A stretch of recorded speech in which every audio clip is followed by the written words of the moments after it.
القاسم محمد صلی اللہ علیہ وسلم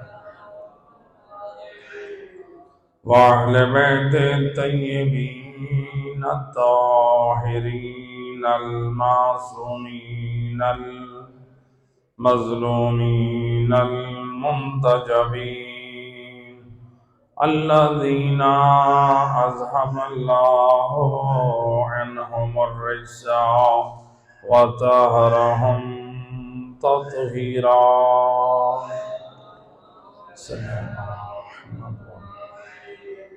ولعنة الدائمة على أعدائهم أجمعين من يوم ظلمهم إلى يوم الدين أما بعد فقد قال الله سبحانه وتعالى في كتاب المجيد وفرقان الحميد وقول الحق بسم الله الرحمن الرحيم إن الدين عند الله الإسلام صلوات علی محمد.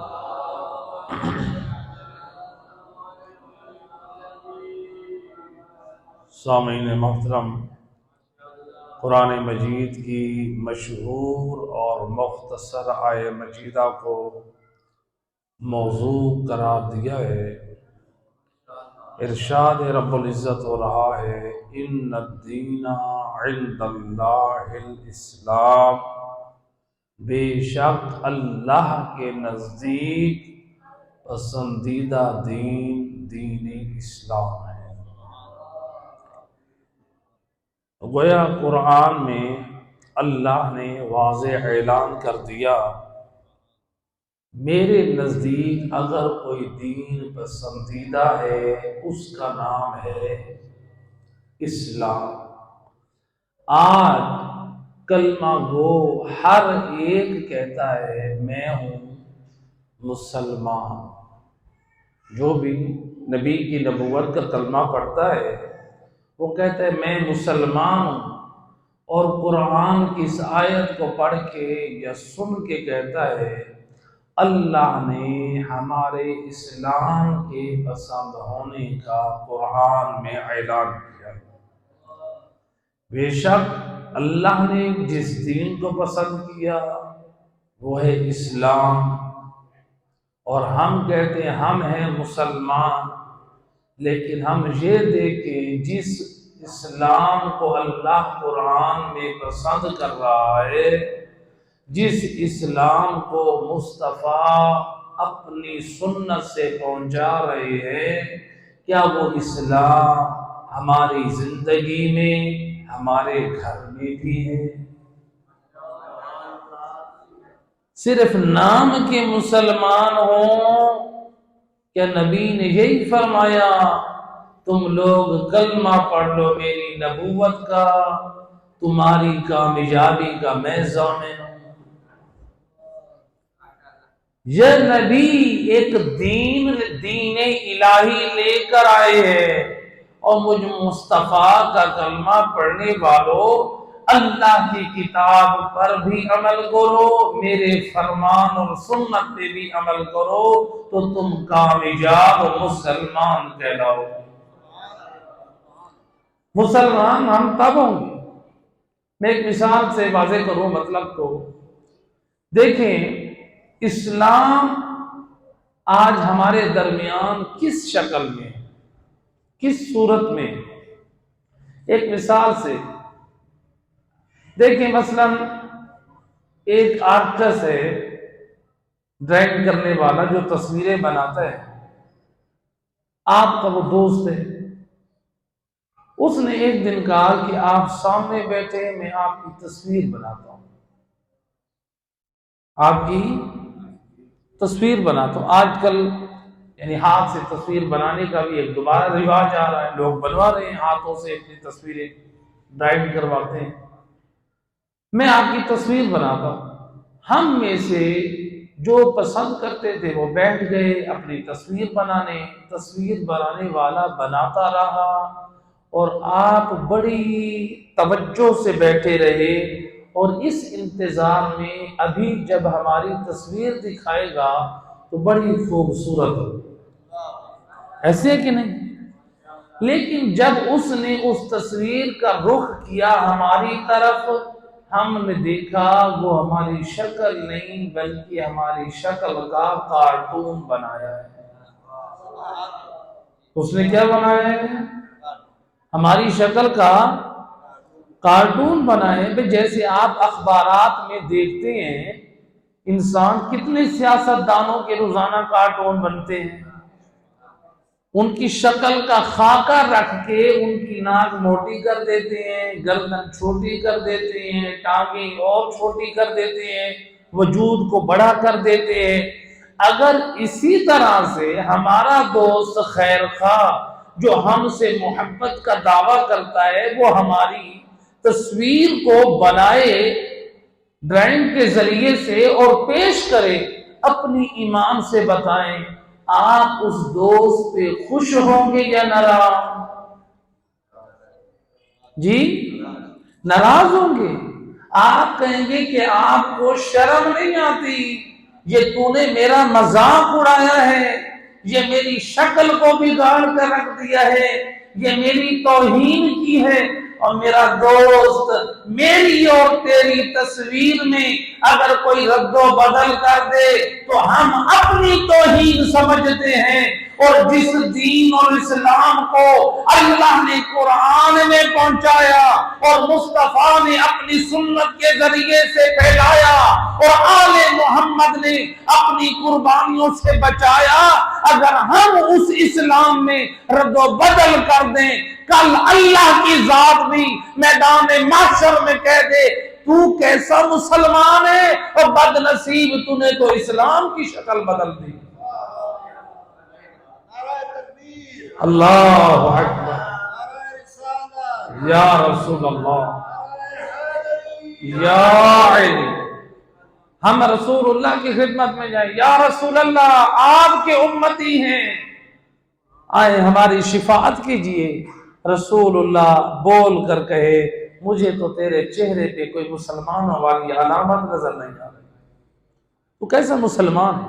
اور تیرے چہرے پہ داڑھی مجھے نظر نہیں آ رہی، اور تیرے چہرے پہ سجدے کے نشان مجھے نظر نہیں آ رہے۔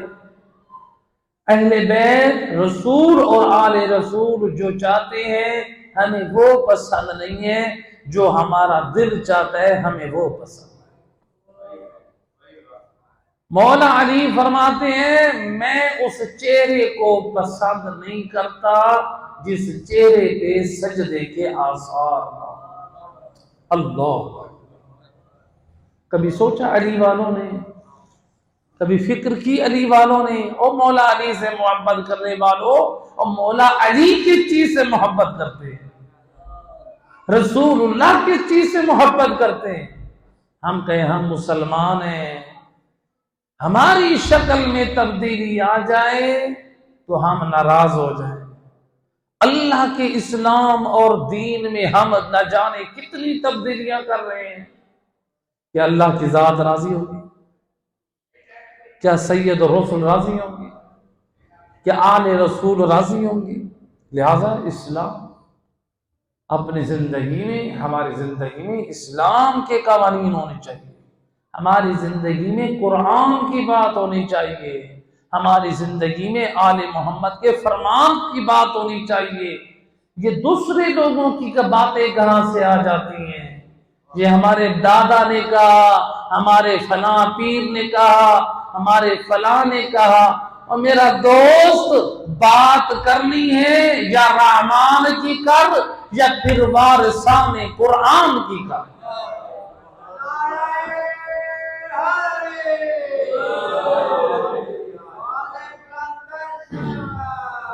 اللہ صلی۔ لہذا ہماری محفلوں میں گفتگو بھی کس کی ہو؟ قال صادق کی ہو، قال باقر کی ہو، قال اللہ سبحانہ وتعالی کی ہو۔ آج بعض ہمارے معاشرے میں کچھ یہ فکر دے رہے ہیں کیا نہ ان کو قرآن کی بات نظر آتی ہے، نہ مصطفیٰ کی بات نظر آتی ہے، نہ آل رسول کی نظر آتی ہے۔ ہر بات پہ اگر جملہ نظر آتا ہے تو کیا استاد محترم نے فرمایا، کیا کہتے ہیں؟ استاد محترم نے فرمایا۔ اور میرا دوست، استاد محترم جتنا بھی لائق تعظیم ہو، اس کا رتبہ خدا سے بڑھ کر نہیں ہے۔ اگر اپنے معاشرے کی اصلاح کرنی ہے تو اللہ کے کلام سے کر۔ استاد محترم کا رتبہ جتنا بلند ہو، وہ مصطفیٰ سے بڑا اس کا مقام نہیں ہے، علی اور اولاد علی سے بڑا اس کا مقام نہیں ہے۔ وہ ہم اپنی نسلوں کی اگر تربیت کر سکتے ہیں یا قرآن پھر 14 کے فرمان سے کریں۔ پورا درس اسی پر ہو کہ استاد محترم نے فرمایا، یعنی ہمارے دین کی بنیاد استاد محترم کے کلام بن گیا ہے۔ نہ جس میں قرآن کی آیت کو پڑھا جائے، نہ آل محمد کے فرمان کو پڑھا جائے۔ صلوات پڑھے محمد واہل بیت، اللہم صلی علی محمد۔ اور میرے 5ویں امام محمد باقر علیہ السلام، اللہم صلی علی محمد، امام فرماتے ان احادیثنا تحیی القلوب لشیعتنا، امام فرماتے ہم آل محمد کی احادیث ہمارے شیعوں کے دلوں کو زندہ کرتے ہیں، مردہ دلوں کو نور عطا کرتے ہیں، گمراہ دلوں کی ہدایت کرتے ہیں، گمراہ لوگوں کی اصلاح کرتے ہیں۔ جب ہم آل محمد کے فرامین ہی نہیں سنیں گے، اصلاح کیسے ہوگی؟ ٹھیک ہے، آپ علماء کے اقوال بیان کریں، آپ بزرگان کی باتیں نقل کریں، لیکن آپ ساتھ ساتھ پہلے قرآن کو رکھیں اور 14 کے فرمان کو رکھیں، پھر آپ علماء کی بات نقل کریں، استاد محترم کی بات نقل کریں، بزرگ کی بات نقل کریں۔ جو اللہ نے برکت اور تاثیر قرآن اور وارثان قرآن میں رکھی ہے، وہ کسی اور کے کلام ہے۔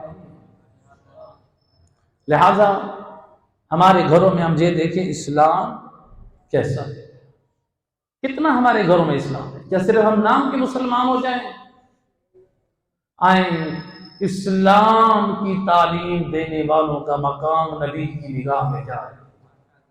علامہ مجلسی نے بحار الانوار میں روایت نقل کی ہے، اور یہ جو روایت ہے الفاظ مختلف ہے روایت کے، لیکن مفہوم ایک ہے، جسے سنی علماء اور شیعہ علماء سب نے اپنی کتاب میں نقل کیا ہے۔ مختلف احادیث کی کتابوں میں اللہ کے رسول مسجد النبوی میں بیٹھے ہیں اور رسول اللہ کے ساتھ نبی کے اصحاب بھی بیٹھے ہیں۔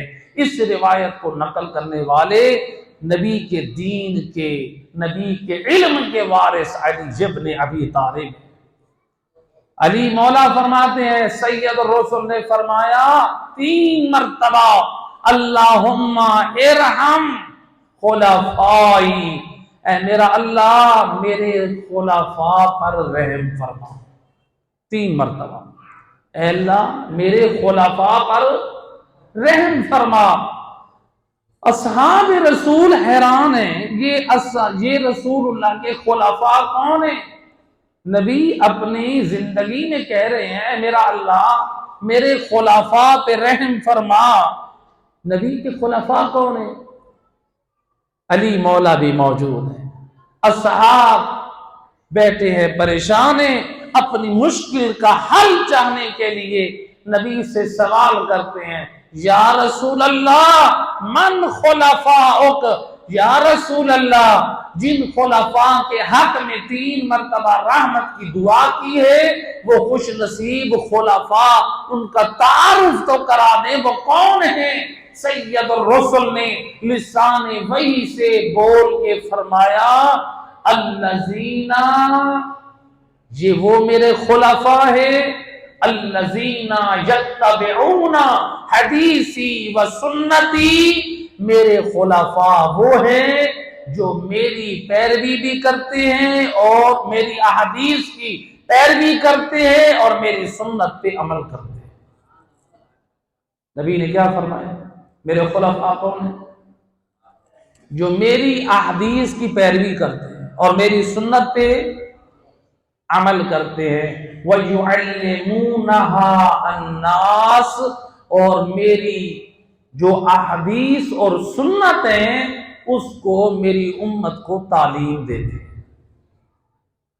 خود ان کا عمل، یعنی معاشرے کا ہر وہ فرد جو میری احادیث کی پیروی کرے، میری سنت پر عمل کرے اور میری احادیث اور میری سنت کو میری امت کے افراد کو تعلیم دے، نبی فرماتے ہیں سن لو میرے اصحاب، وہ میرے خلفاء میں سے،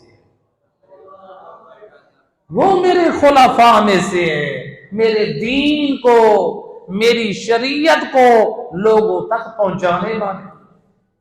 یعنی اس کے جو اول مصداق ہے، نبی کی آل کے بعد نبی کی احادیث اور سنت پر عمل کرنے والے کون ہیں؟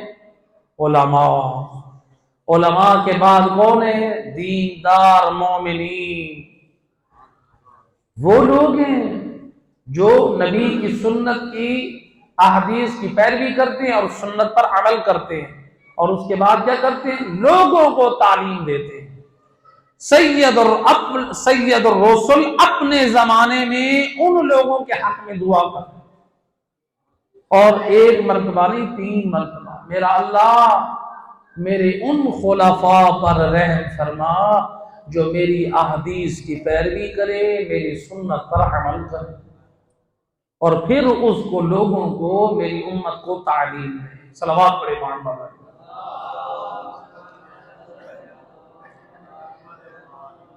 یہ مقام ہم بھی حاصل کر سکتے ہیں جب ہم نبی کا ہر عمل ہمارا نبی کی پیروی کے مطابق ہو، احادیث کے مطابق ہو، نبی کی سنت کے مطابق ہو۔ اسی لیے امام جعفر صادق علیہ السلام، اللہم صلی اللہ علیہ وسلم، امام فرماتے ہیں من خالف سنت رسول اللہ فقد کفر۔ اگر ہم سنت رسول سے منہ موڑ لیں، نبی کی احادیث سے منہ موڑ لیں، پھر آؤ امام صادق کی نگاہ میں اس بد نصیب کا مقام کیا ہے؟ امام فرماتے ہیں جو نبی کی سنت کی مخالفت کرتا ہے، اے امام صادق کی ولایت رکھنے والوں، سن لو مجھ امام صادق کی زبان سے، وہ اپنے زمانے کا جتنا بڑا عزادار ہو، وہ اپنے زمانے کا جتنا بڑا مومن ہو، وہ اپنے زمانے کا جتنا بڑا نام اور شان رکھنے والا ہو، اگر اس کے دامن میں نبی کی سنت کی مخالفت ہے، سن لو وہ مجھ امام کی نگاہ میں کافر ہے۔ یہ میرے جملے نہیں، یہ میرے جملے نہیں، وہ تو خلفاء کے نام نبی نے اپنے زمانے میں بھی بتا دیے۔ ابھی نبی ایک اور مقام میں تعارف کرا رہے تھے، لہذا نبی نے اپنے زمانے میں خلفاء کے نام بتائے۔ خود علماء بزرگ کا سوال آ گیا درمیان میں، نبی نے اپنے خلفاء کے نام نہیں بتائے۔ علماء اہل سنت کی کتاب ہے فرائض الستین، بزرگوں کے احترام میں سوال کا جواب دیتا جاؤ۔ اللہ کے رسول نے فرمایا خلفائی 12، میرے 12 خلیفہ ہیں۔ یا رسول اللہ کون ہیں؟ آپ نے فرمایا اولہم اخی و آخرہم ولدی، پہلا میرا بھائی ہے، آخری میرا بیٹا ہے۔ یا رسول اللہ امت کو مشکل سے باہر نکال دیں، ان کے نام بتا دیں۔ نام کیا ہیں؟ آپ نے فرمایا سلسلہ امامت میں پہچاننا ہو تو میرا بھائی علی بن ابی طالب، اور سلسلہ امامت کی آخری کڑی الولدی مہدی یملأ الارض کما مولعت ظلما و جورا، میرا وہ بیٹا مہدی ہے، زمین کو عدل و انصاف سے ایسے پر کرے گا جیسے وہ ظلم و جور سے بچ۔ صلوات پڑھ دے محمد رحمۃ صلی اللہ علیہ وسلم۔ نبی نے اپنے زمانے میں نام بتا دیا۔ بہرحال بزرگوں کا احترام بھی واجب، چونکہ انہوں نے سوال کر لیا، لہذا اب امام صادق نے کیا فرمایا؟ امام صادق فرماتے ہیں من خالف سنت رسول اللہ فقد کفر. نبی فرماتے، امام فرماتے ہیں، اور جتنے بڑی شان والا ہو اور جتنے بڑے مقام والا ہو، جتنا بڑا عزادار ہو، جتنا بڑا محبت آل محمد کا دعوے دار ہو، اگر اس کے دامن میں سنت رسول نہیں ہے، اس کا مخالفت کرنے والا ہے، امام صادق اپنی لسان عصمت سے فرماتے ہیں، اور دنیا والوں سن لو، وہ ہماری نگاہ میں مومن نہیں کافر ہے. اب ذرا ہم دیکھیں اپنا کردار، اپنے گھروں کو دیکھیں، ہماری زندگی میں سنت رسول ہے یا مخالفت کرتے ہیں؟ اور صرف نام کا مسلمان نہ بنا، کردار کا مسلمان. ہمارا عمل بتائے کہ ہم مسلمان ہیں. نماز کا وقت ہو اور ہم اذان کے وقت بیٹھے رہیں، کیسے معلوم ہو یہ بے نمازی کافر ہے یا مسلمان ہے؟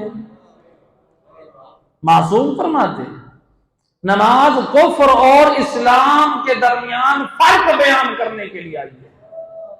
بھئی ایک کافر بیٹھا ہو، ایک ساتھ مسلمان بیٹھا ہو، اور مسلمان کافر کے ساتھ گپے مارتا رہے، اذان ہوتی رہے، وہ کافر بھی کہے گا حیران پریشان ہو کے، اذان ہو رہی ہے، اللہ کے گھر میں نہیں جاتا،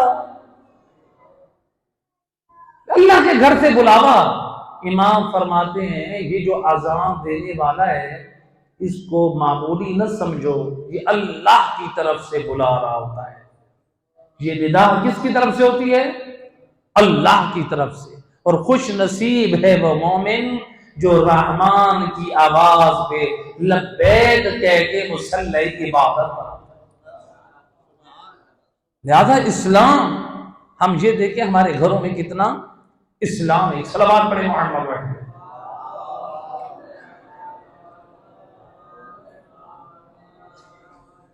روایت ہے سیرت رسول میں کہ سید الرسل کے کا زمانہ جب آپ مدینہ منورہ میں آ چکے، سید الرسل مدینہ شہر سے باہر مدینہ شہر میں جا رہے ہیں. راستے میں ایک شخص ہے جو اپنا گھوڑا بیچنے کے لیے مدینے جا رہا ہے. رسول اللہ نے دیکھا گھوڑا بڑا جاندار خوبصورت ہے، لہذا یہ گھوڑا جو ہے یہ خرید لینا چاہیے. اسلام کی نصرت کے لیے جو جنگیں لڑی جاتی ہیں تو اس میں یہ کام آئے گا. سید الرسل نے وہ گھوڑا پسند کیا جس کا نام مرتجز تھا، جو کربلا میں امام حسین علیہ السلام کے پاس گھوڑا تھا. بعض لوگ سوال کرتے ہیں نبی کے زمانے کا گھوڑا، امام حسین علیہ السلام. اس لیے علماء نے خصائص نبی میں نقل کیا ہے، نبی جس سواری پہ سوار ہو جائے وہ طول العمر ہوتا ہے.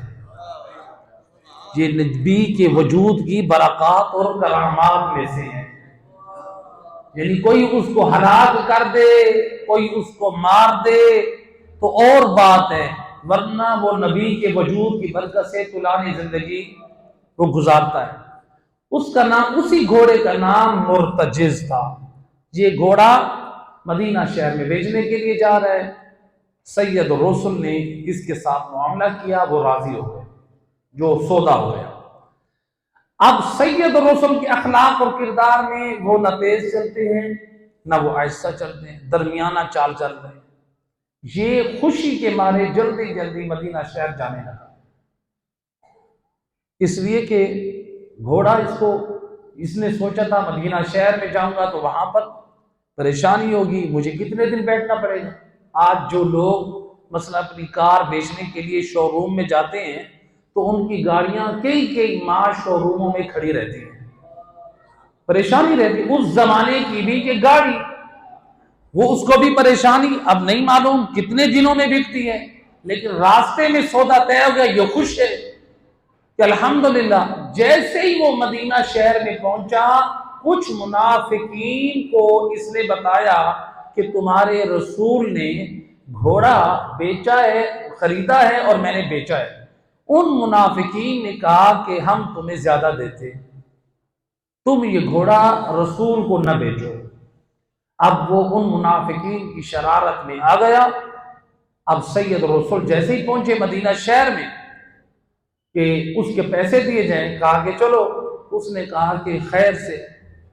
کہا کہ گھوڑا بیچا تھا اور میں نے خریدا. کہا کہ آپ نے گھوڑا خریدا نہیں ہے، میں نے بیچا ہے. وہ اپنی بات سے مکر گئے. سید رسول فرماتے ہیں کہ ابھی ہمارا راستے میں سودا ہوا تھا. کہا کہ دیکھیے آپ اگر خریدنا چاہتے ہیں تو اس کی قیمت اتنی ہے. بڑھا دی ان منافقین کے کہنے پہ. اس کی قیمت اب میں اتنی لوں گا زیادہ. اب اس کی قیمت اگر آپ دینا چاہیں تو ٹھیک، ورنہ میں کسی اور کو دیتا ہوں.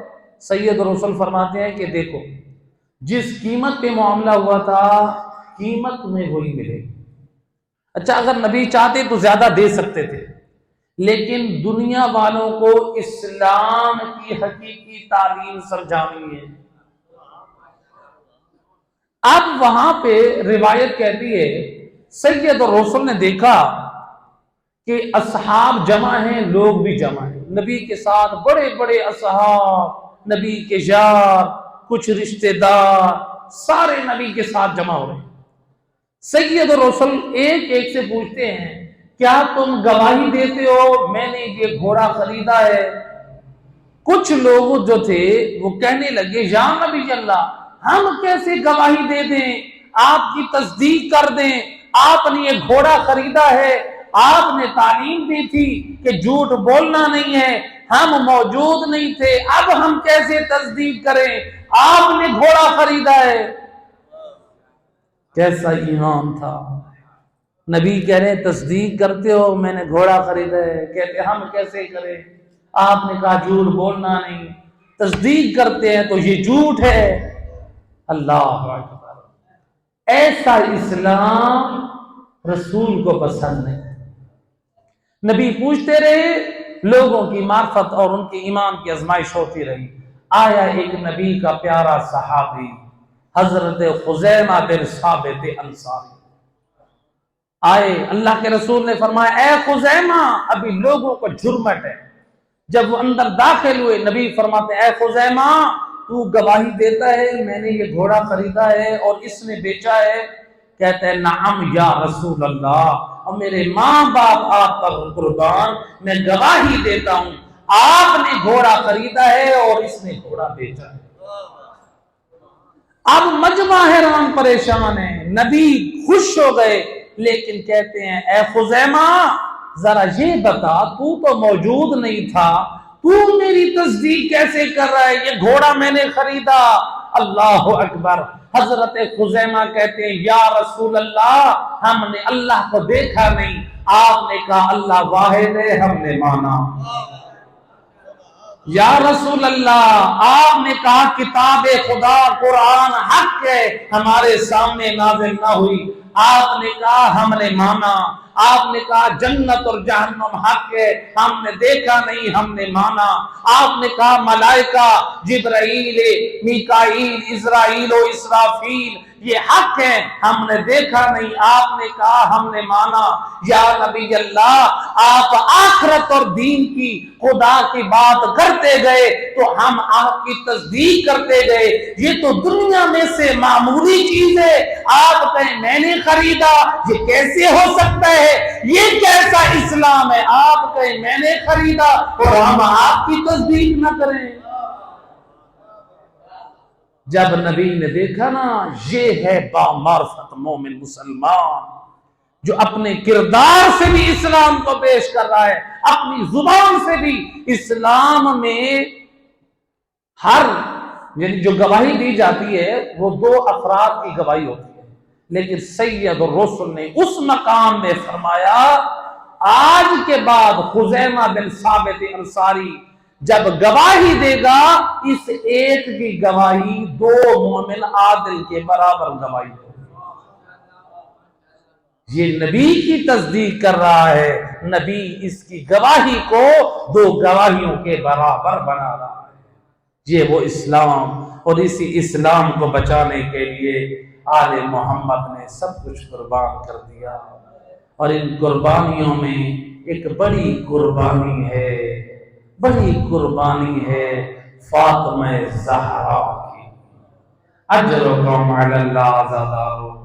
علامہ انصاری نقل کرتے ہیں مدینہ کا چوک ہے، مسلمان جمع ہے، کسی کے ہاتھ میں آگ ہے، کسی کے ہاتھ میں لکڑیاں ہیں اور کسی کے ہاتھ میں شعلہ ہے۔ تو اب دیکھنے والے دیکھتے تو وہ یہی سمجھتے شاید مسلمان میدان جنگ میں جا رہے ہیں، لیکن کسی کو کیا خبر ہے یہ مسلمان یہ ہتھیاروں اور آگ کے ساتھ کہاں آئے؟ کہاں آئے ہیں اس دروازے پر، اور جس دروازے پہ رسول آئے تطہیر کی تلاوت اجرکم علی اللہ، روایت کا جملہ حضرت زہرا پر مسلمان جمع ہوئے، کہا علی کو باہر نکالو، لیکن علی حیدر کرار اندر نبی کی وصیت کے مطابق قرآن کو جمع کر رہے ہیں، اور بنت رسول خود دروازے پہ آئی اس ارادے سے اور شاید مسلمانوں کو حیا آ جائے اور میرے دروازے کی حرمت کا خیال کر کے وہ واپس چلے جائے، لیکن ایک شکیل نے آگ کا شعلہ بھڑکایا اور دروازے زہرا سے اور دھواں اٹھنے لگا۔ روایت کا جملہ یہ ایک شکیل دروازے زہرا کو دھکا دیا، اے بی بی درو دیوار کے درمیان، اے شکی کہتا ہے اب میں جب دروازے کو دھکا دے رہا تھا اب میں نے اپنے کانوں سے سنا اور بنت محمد رو رو کے کہہ رہی ہے یا ابتا آغذا یفعلو بحبیبتک، بابا رسول اللہ اور ذرا آدھر دیکھے اور وہ دروازہ اور جس میں انبیاء کا سردار وہ آئے تدیر کی تلاوت کرتا، آج مسلمان اور زہرا جو کیا عجر رسالت دے رہے ہیں، اجرکم علی اللہ دادارو ہے جلتا دروازہ۔ علامہ انصاری نقل کرتے ہیں جلتا دروازہ اور جب بی بی پہ گرا اور جب جناب سیدہ پہ گرا، جناب سیدہ فرماتی ہے وہ عزاداروں اور دروازے کے شعلے بلند ہو رہے تھے اور زہرا کا چہرہ جلس گیا، جلتا دروازہ زہرا پر اور رسول کی بیٹی زمین پر۔ آیت اللہ وحید خراسانی فرماتے ہیں اور مسلمانوں نے وہ کیسا اجر رسالت دیا اور دروازہ بدول پر ہے، وہ 50 مسلمان دروازے سے گزر رہے ہیں، ایک شکی وہ اپنے پاؤں کی دھوکے ڈال رہا ہے، وہ فقط دروازہ نہ ٹوٹا اور بنت رسول کی پسلیاں ٹوٹ گئی۔ لا لعنت اللہ علی القوم الظالمین۔